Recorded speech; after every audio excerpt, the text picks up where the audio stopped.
এবার এবার দাও, এবার দাও, এবার দাও, এবার দাও, এবার তাকবীর দাও।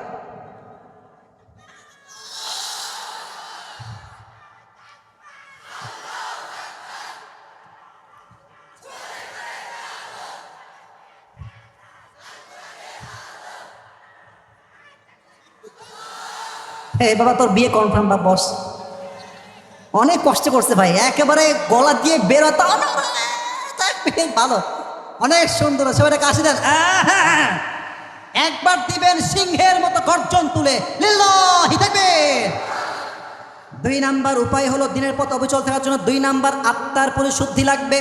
আল্লাহ তাআলা বলেছেন কদ আফলাহা মান যাক্কাহা, যার হৃদয় পরিশুদ্ধ সেই হচ্ছে আল্লাহর কাছে সফল বান্দা হিসেবে বিবেচিত হবে। সুবহানাল্লাহ পড়েন। এবার একটা প্রশ্ন করছি, জবাব অনেকেই ভুল দিবেন। দাঁড়ায় থাকা ভাইয়েরা আপনারা উত্তর দিবেন, আপনারা দিবেন, যারা এখানে আছেন তারা কেউ দিবেন, আপনারা দিবেন।